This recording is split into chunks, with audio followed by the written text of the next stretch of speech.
CEO Ronald from Creating a Difference. We're going to talk to you about some tips and some tricks on how you can become a better spare shooter.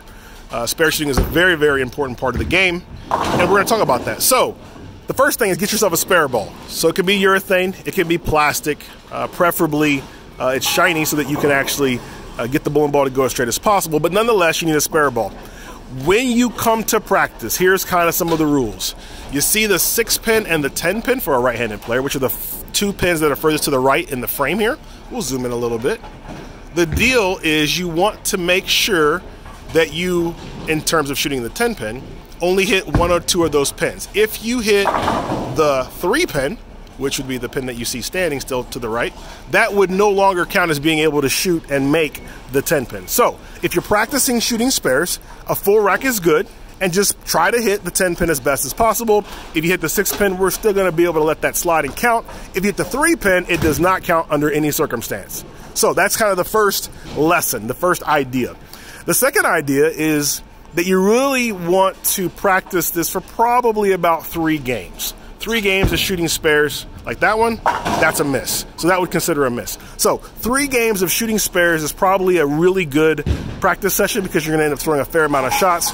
It'll also allow you to try different standing positions on the lane. You may wanna move to the left, you may wanna move to the right, you may wanna look at different targets. I personally like to look at the pin itself. Dustin, when you're shooting the 10-pin, what do you look at in terms of the pins or the arrows or the dots? What do you look at? I look at the arrows. So Doug looks at the arrows, I look at the pins. It doesn't really matter as long as you can figure out a way to be very, very consistent and something that works for you to be able to shoot corner pins. Dustin's using a urethane ball, throwing it very straight, very flat.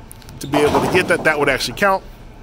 Now, here's an advanced tip. So let's say, as an example, you're doing this and you're getting good at it. Well, then what you can do is go grab your reactive bowling ball. So get one of your reactive bowling balls, something that's a stronger piece, and attempt to do the exact same thing. Now, Dustin, I want you to try to do the same thing that you just did here with the reactive ball, just so we can see that there's there's going to be a little bit of motion difference. Now, he tends to throw it very hard, tends to throw it very straight, but there's still going to be a reaction difference throwing the urethane ball.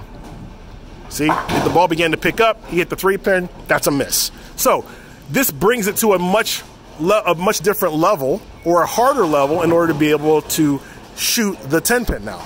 So Dustin, I mean, you saw the ball picked up. What would you now do differently using the reactive ball, or would you not do anything differently?